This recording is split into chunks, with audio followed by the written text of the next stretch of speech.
Hey guys, welcome to my November reading wrap-up. We have Tolkien joining us. We'll see how long he actually stays here.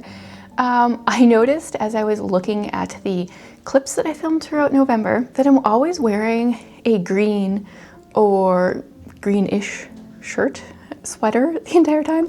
Green is my favorite color.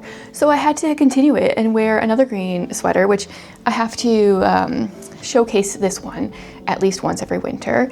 It is the epic Canadian winter shirt with the moose and the geese. It is real wool. It is super itchy. I will wear it for the video only, and then I will take it off. But needed to continue the green trend, needed to wear this sweater at least once. So here we are. November, as far as reading goes, was a pretty okay month. I did manage to read at least 8 books off of my TBR, so I do not need to do any kind of punishment.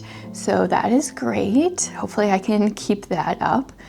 We will see if the punishments are what I need to entice me to read the books I actually put on my TBR. There were some great books this month. There were some duds.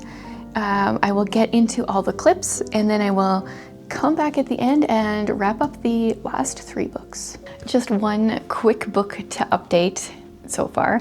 I'm gonna try to do the books as I finish them, which actually means I might come back later today and share another one, just to try to keep things fresh. Last month I tried to do too many and forgot things.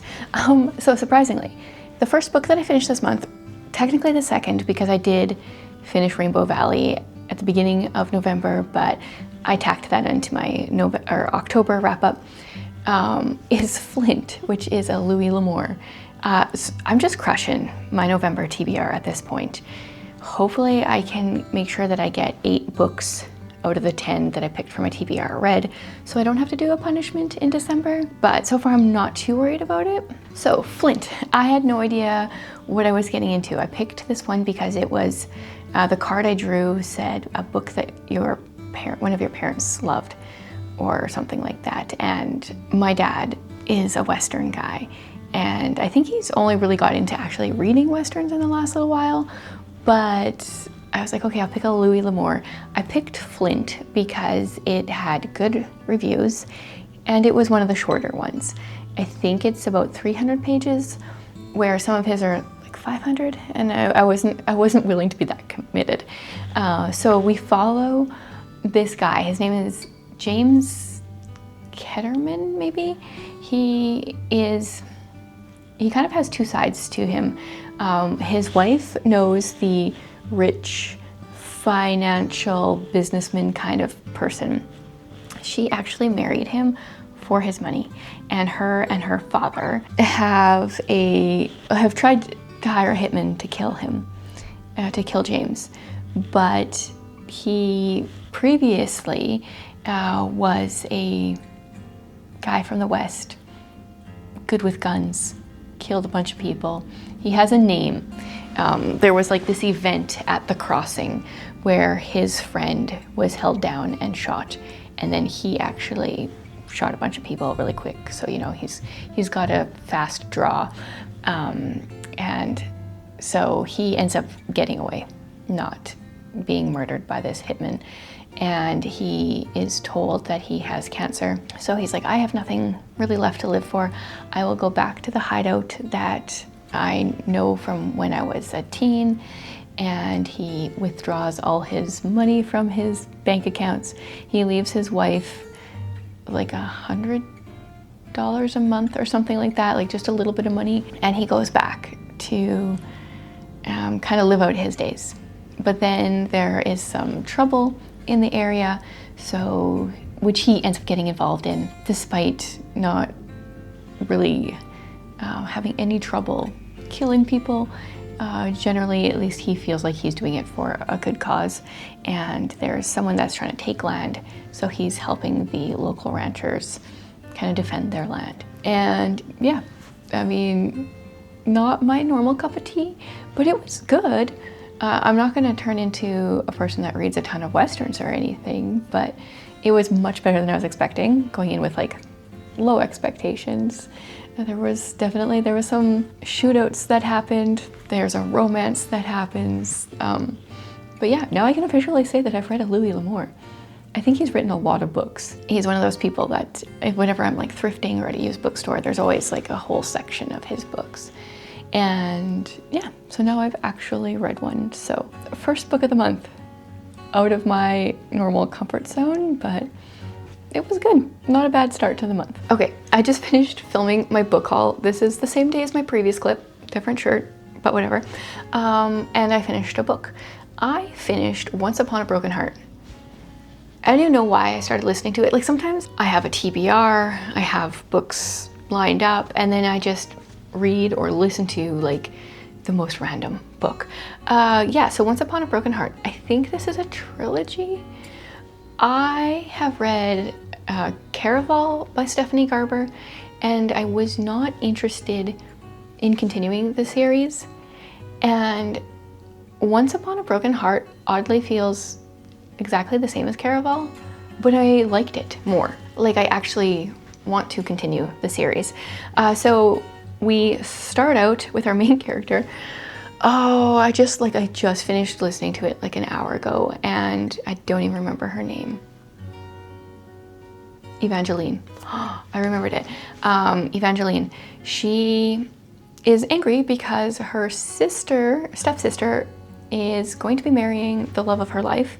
She thinks that her ex-boyfriend, I guess, is cursed. So she appeals to, what is he? He's like a fate or something, and she asks for the wedding to be stopped. Well, the wedding gets stopped, but she becomes stone. Someone helps her to come back to life and requests things from her. And even when she wanted to stop the wedding, the fate said he would do it, but she had to kiss 3 people, or he has 3 kisses that he gets to tell her what to do with or something. And I'm not sure, like it's so funny to me how similar it is to Caraval, because Evangeline ends up going to this northern country and being there for a while, where with Caraval, our main character goes to like the Caraval Island thing. And then they both have like people that they're trusting that you're not sure if they should be trusting. So similar, but yeah, I don't know. I really liked Once Upon a Broken Heart. Probably a 4-star book for me. But yeah, I want to continue the series. Maybe on audio. The audio was good. It was very well done. I feel like the audiobook narrator, I need to look her up because I feel like I've listened to her before. But I don't always pay attention to like narrator names, so I need to see what else. You know what? Let's do that right now. Let's see. Let's figure out my curiosity here. Who is the narrator? Rebecca Soler. Yeah, I 100% know that name. What has she? Sweet Valley Twins? No. Oh, okay. Well, she did. I was gonna say she did the Caraval series, but I didn't actually listen to that. She also did Fourth Wing, which I didn't listen to. Well, okay. She's done lots of books, but I haven't listened to any of these. She did one by Marissa Meyer. Did she do? Oh, okay. She did Supernova and that series, but I didn't listen to that. I read those. I'm wondering if she did Cinder. Yikes, she has done so many books. Heartless. Did I listen to Heartless? I don't think so. Okay, yeah, she did the Lunar Chronicles. That's why she sounds familiar, I think. And apparently just like so many other books, some by Sarah Dessen. Yeah, wow. She must make some good money. 77 titles just on my Libby here that are audiobooks that my library has. So obviously she's a pretty popular narrator. She did a really good job. She's popular for a reason. So yeah, I'm not sure. Should I listen to the rest of the series or should I read them physically? Funny enough, when I did my post on Substack sharing audiobooks, books that are better on audio, the Lunar Chronicles were on there. So obviously I really like her as a narrator. So I feel like maybe I should stick with the audio. And then maybe I should try Caraval, the rest of that series, on audio. That might be a plan. Yeah, so 2 books so far that I got to wrap up today. It'll be a few days till I come back again. Okay, I finished 2 more books in the last 24 hours, thanks to audiobooks and puzzles. The first one is The Antique Hunter's Guide to Murder by C.L. Miller. Let me just say, I listened to this in audio, which was mostly fine until like 3/4 of the way through, where like we're set in England. That's the prompt that I fulfilled for this one. It was set in a country that I would like to visit or whatever. So we're set in England. Our narrator is British. Her American accent is not good. It's not good. And we get some Americans like 3/4-ish of the way through. It was a little painful. I didn't know British people couldn't do American accents. I thought British people could do anything, but I found the accents very, very difficult to listen to. But what is it about? We follow a woman named Freya Lockwood. Her oldest kid, her only child, has gone off to university, and the man that was like a mentor, like a grandfather figure to her, has died. 20 years ago, they had like a major falling out, and he leaves some clues. He thinks that he's probably being targeted, probably going to be murdered, so he leaves some clues for her. And she used to be in the antiques world. He's in the antiques world. So we got some murder, we got a side of antiques, and yeah, like the book was interesting. I don't know, I'm not really into antiques at all. I feel like I probably know more now than I did like before reading this book. Not that it was like overly detailed in the antiques or anything like that, but I found it to be just like an average, I think I'm giving it like 3.5 stars, just an average murder mystery. I could have done with more like English countryside vibes, but I read it. We will see if I continue with this series or not. And the next one is super short. It's a novella. It's The Mistletoe Mystery by Nita Prose. This is part of the, sorry it's so glossy. That's what happens when you read library books. Part of the Maid series. I read The Maid. Not really interested in continuing the series, but I thought since it's just a novella and it's a Christmas novella, it probably would be different. And yeah, like the audiobook is 2.5 hours, I think. The physical book is there's like 105 pages. I thought it was going to be a murder mystery, so I kept being like, when's the murder happening? It's not a murder mystery, nor is it really even a mystery. But if you're looking for just a light Christmas time, I don't know, it's not like I don't know. It isn't what I was expecting, but it wasn't bad. So yeah, I don't know. I don't have much more to say about it, I guess. But 2 more books done. I feel like I'm going through books decently quickly this month. We'll see how many I end up with. Okay, so I took a few days. No, it's been longer than a few days. And now I have a ton of books to update you on. Some DNFs, some not so great, some amazing. We'll get into all of it. I'm gonna start with the DNFs because I don't really like to talk about books that I quit, so we'll just kind of fly through them. And some of them I talked about in my first Christmas vlog as well. So if you want like a few more thoughts, they might be in there. I might have some more thoughts in there. The first one is The Best Christmas Ever by Abby Emmons. It just turns out this is gonna be like a straight up, I don't even know if it's a rom-com. It's a Christmas romance. I enjoyed the first book, 100 Days of Sunlight, but it just kind of was meh in the first half an hour, so decided not to continue with that one. Then I DNF'd 2 books like back to back.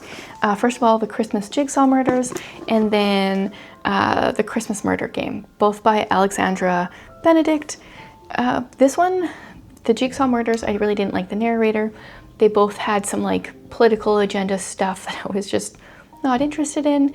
Thankfully, I didn't get very far in either of them, so I didn't waste a ton of time, but both of these were on my Christmas TBR list, so it's kind of sad to like just cross off 2 of them right off the bat. Then I also decided to not continue the series, the Celestial Kingdom duology. I started reading Heart of the Sun Warrior. I read the first book like 2 or 3 years ago, and I just don't remember where things were going.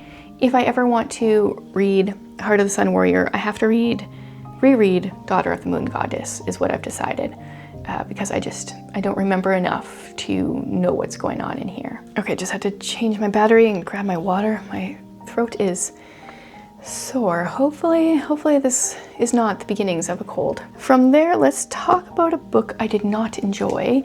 It is The Listeners by Maggie. I actually don't even know how to say her last name. I read this for an in-person book club, which I'm not sure if I'm gonna go back to, honestly.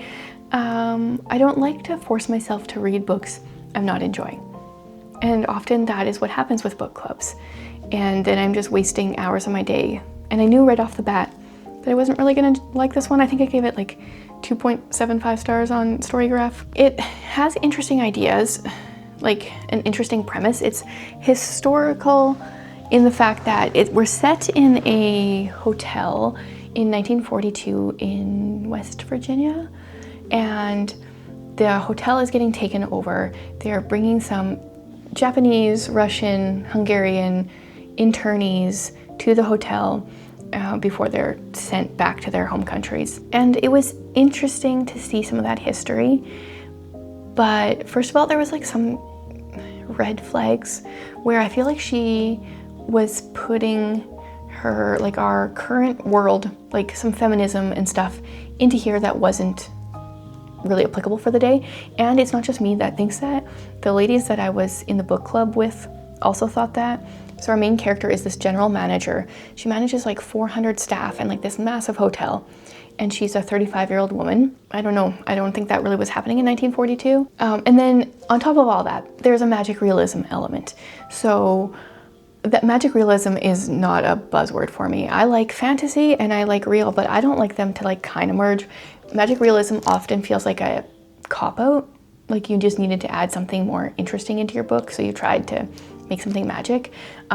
This hotel it's got like some sweet water springs, and they're kind of like their own entity. Yeah, it's weird. And like the main character, she has to go into the water sometimes for like days, and I don't know, it like feeds off of her or something. It wasn't even very well described, and it was weird. And I'm done talking about it. I don't like to talk about books. I mean, I want to rant about it, but I don't like to talk about books that I didn't like too much. It doesn't need the spotlight, is what I'm saying.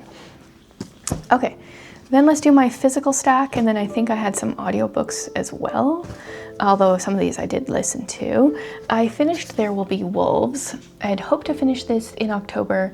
It is a short story and poetry collection, which I incorrectly thought would have stories about wolves, but every story is about werewolves. And it was interesting to see people's writing. Short stories and poetry gives you an idea. Something like this gives you an idea of like there's other authors you would like to try. I'm not into werewolves though. So that part, I was like, okay, a couple werewolf stories, whatever, but no, it's everyone. So yeah, none of them really gripped me because of that. I reread, and this time I listened to Unoffendable by Brant Hansen. I've never actually listened to any of his books before this one, because I really like physical books for nonfiction, but I did go through and highlight and underline some things as I was listening. Not as much as I would have if I was like physically reading it, but it was good. And then the audiobook has bonus content. He's got this like whole story that he does podcast style that was very interesting. And this is the revised and updated version as well. I think when I originally read it, I just read the original. So this is, here's a crazy question. What if we decided not to be offended?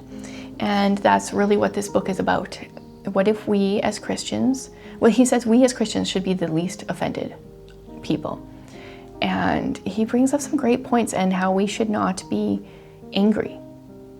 Like this world seems to want us to be able to justify our anger all the time. And it's not. We need less anger and more love, really. And he's got some good stories, some good points, some good humor. He does such a good job with that balance of deep and funny. Like, one of the things I underlined is, and I don't want to sound cocky about it, but I can do nothing pretty well. Like, he doesn't take himself too seriously. I really like that kind of thing. Always recommend Brant Hansen. I've read all of his books, and now I want to reread them all, but listen to them all. So yeah, highly recommend. If you've never read any of his, I think my absolute favorite is Blessed Are the Misfits.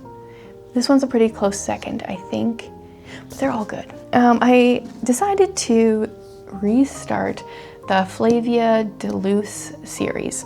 I remember I looked it up on Goodreads. I think I read the first or second book in 2018, maybe both of them in 2018. And then recently when I mentioned that I had a blog post about books that are better on audio, the series was recommended, so I listened to A Red Herring Without Mustard. I might have actually listened to the first two as well. I can't quite remember.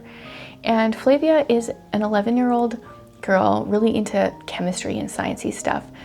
And that she keeps coming across these murders, and she thinks she's smarter than the police force, and so she sometimes keeps some information, like withholds some information, tries to solve it herself. Despite her being an 11-year-old main character, this is not a middle grade series. It's an adult series written with a young protagonist. And so, yeah, in this one, she tells a gypsy woman she can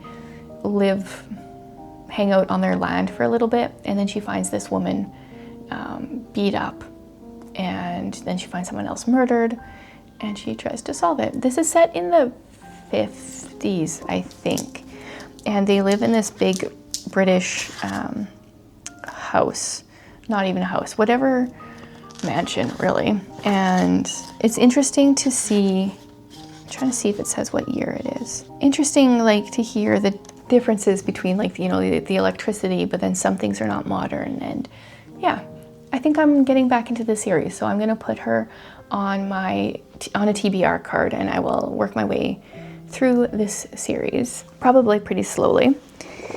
One book that I read and loved, I loved it. It was The Only One Left by Riley Sager. I shared about this in a vlog, did I not? Or was it, maybe it was just a Patreon vlog. It was a Patreon vlog. And I had some ideas, some guesses, and the book was so much more involved than I thought. So we follow this woman named Kit. She is like a home care aide kind of person. Her previous patient, there was some sketchy stuff.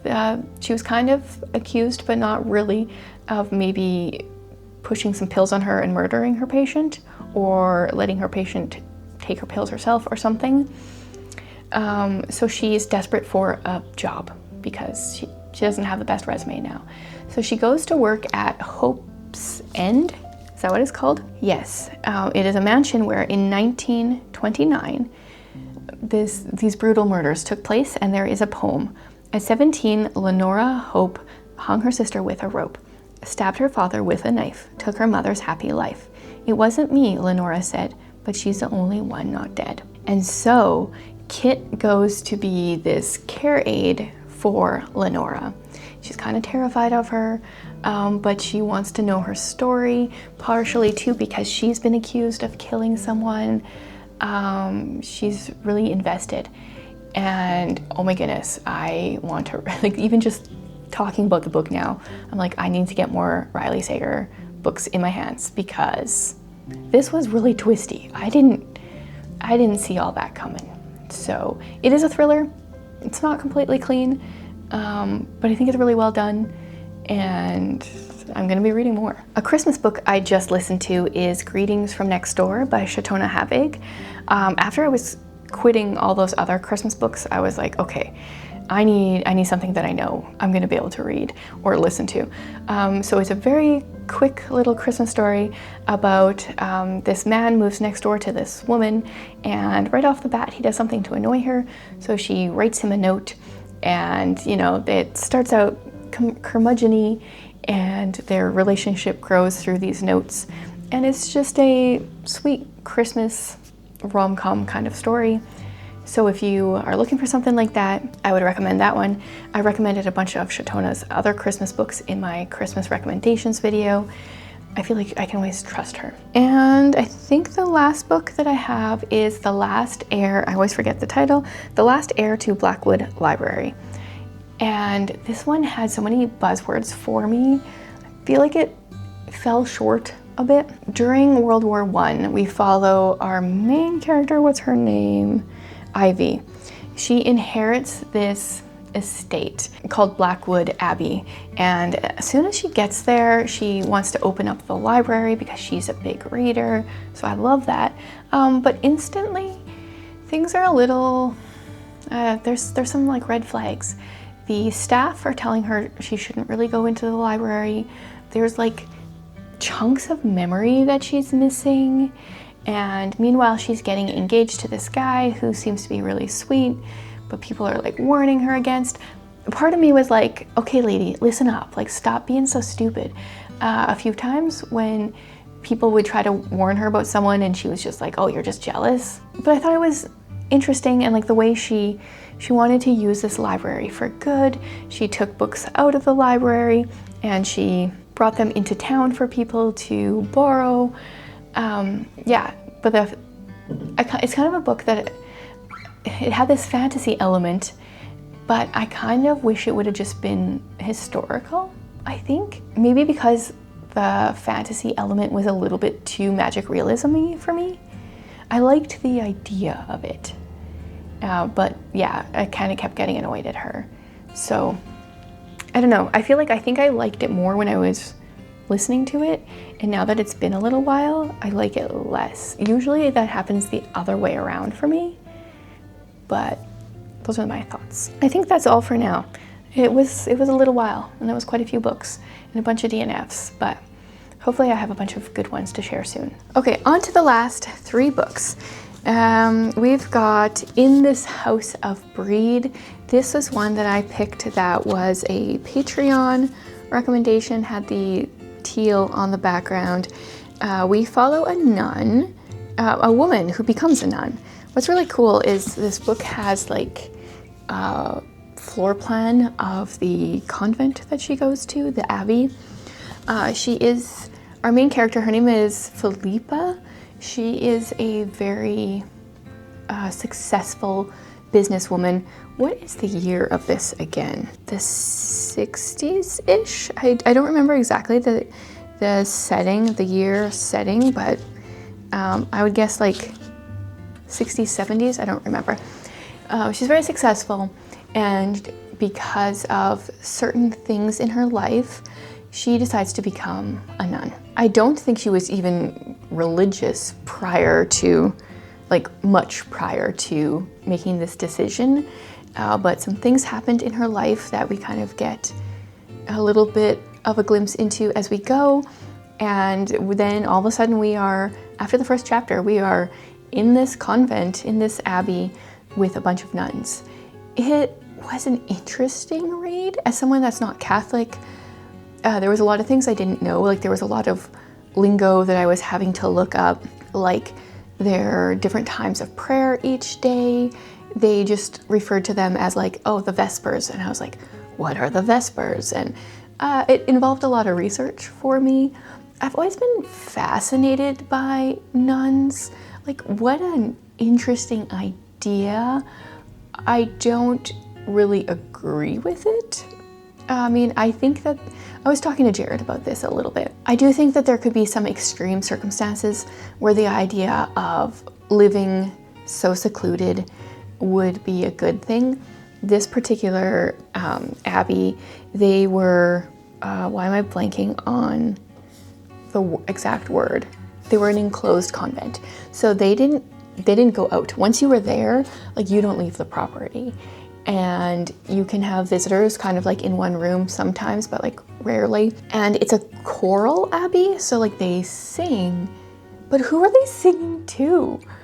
I didn't quite get that whole idea, the whole concept. And these are Benedictine monks. So I was doing some research on that too. Not monks, nuns. they're of the Benedictine order, which I didn't know anything about. Yeah, as far as the book goes, there was a bit of an info dump. We met like 20 to 30 nuns like in chapter 2 or whatever, like right as she gets there, we got all the information. Thankfully, there was a bit of a cheat sheet at the beginning that did tell us about the nuns, but it was a little bit like info heavy, and then I got a little lost. Overall, like, it's an interesting book. It was just way too long, in my opinion. There's too much dead space, but it was interesting to see how an abbey works. Other than I just don't really agree with the whole idea behind it, other than a few exceptions. In this book, I feel like most of these people would have been better off being in the world and being a light in the world as opposed to just enclosed. So, yeah, way out of my comfort zone, but I read that one. Then I finally finished a duology. I read All That It Takes by Nicole Deese. This is the second book in the Mackenzie family series. Technically, it's the Mackenzie family romance, which I feel like is a marketing thing because there is a romance throughout the book, but I just don't feel like that's the main thing. In this one, we follow a woman named Val Locklear, and the man we follow is Miles Mackenzie. So Miles is a twin to Molly, who the first book is about. I definitely recommend reading them in order. They don't really have, like, Molly doesn't show up much in here, but it is kind of spoilery as to some of how her book ends. But in this one, we follow Val. She moves to wherever it is that Molly lives. From Alaska to Washington. I don't even know where I don't remember where it is. The, like, whatever you call the main states area, somewhere in there. And she was a virtual assistant for Molly, but through a variety of circumstances, she is now entering a video competition, and she needs something hard-hitting, like a good story to share. So a lot of that, the book is finding that out. Miles is a pastor, and he is being reassigned, and he gets reassigned to I don't know what it is, like a community building where they've got a crisis pregnancy center and like a community outreach type thing. And yeah, I felt like it was really interesting to get their personal stories. The crisis pregnancy stuff is a big part of it. As someone that like was so passionately pro-life as a teen, I mean, I still am, but I'm not like, I was wearing shirts that were very pro-life as a teen. I would have loved this book then, still do love it now, especially as the product of teen parents. I'm like very pro-life. So I really enjoyed that aspect of it. So yeah, definitely recommend that duology. And then the last book, I was like, oh no, it is the end of November. So in less than 24 hours, I read Rilla of Ingleside. And by the time I was done, I had a emotional headache. You know, like when you just like feel like you've been crying or you want to cry. I remember now why I didn't really enjoy this book when I read it. Oh, it's so much heavier and real in some ways than the rest of the Anne series. As of filming this, I still don't know when we're going to do it live. The thing with BOOKMAS now is, when do I squeeze a live in? I'm not sure. Keep an eye out on Substack. Keep an eye out on my like posts tab. I will share it. I'm thinking we probably won't have done it by the time this goes up. It might be next week. I have a feeling it might be next week, but don't quote me on that. So Rilla, we follow Rilla, who is Anne's youngest child. But the thing is, World War I breaks out. Oh, how long have we been staring at a light? Sorry about that. Apparently, we want Tolkien to be in focus and not me, which is totally fine. He's a cute cat. Okay, World War I breaks out, and the whole book is about World War I, as far as some of Anne's boys sign up, some of the boys in the town sign up. We get like I didn't remember how much of a play-by-play we get with the different battles. I'm not as good with World War I history as I am with World War II, so I kept thinking, oh, when's this gonna happen? And then being like, no, that's the other war. But it's harder and heavier. Rilla starts out as a very immature child. She's 15, I think, at the start, and she has so much character growth. She ends up gaining the responsibility of a war baby and bringing him up, and that obviously matures her. Other things mature her. There's a few things in here that I just like wish, like, why did you do that, Maud? But I understand it. I think it's well done. It's a lot more real. Like, I don't remember any of the other books in this series, or even any of the other books that she's written, having to do with like what was actually going on in the world at the time. And we've got like different elections, and yeah, it's interesting. I didn't remember how much it was about World War I. So very well done, just more emotional. I bumped up my rating from Goodreads from the last time that I read it, from a 4-star to a 5-star. So I'm like, if she can be making me this emotional, and I will talk about it more in the live, but honestly, the thing that made me the most emotional is Dog Monday, and him waiting at the train station for 4.5 years to see if Jem is going to come back. Heartbreak every time they mention that poor dog. And I'm not even like a dog person. I got a cat. I mean, I love dogs, but yeah, heartbreaker. So that was my November wrap up. Because I do a lot of pre-filming for Bookmas in November and the beginning of December, I'm hoping to get that done soon so that I can have a relaxing second half of December and do a lot of really good reading. I have high hopes for December, just to be fantastic. So let me know, what are some good books that you read in November? Any great plans for December?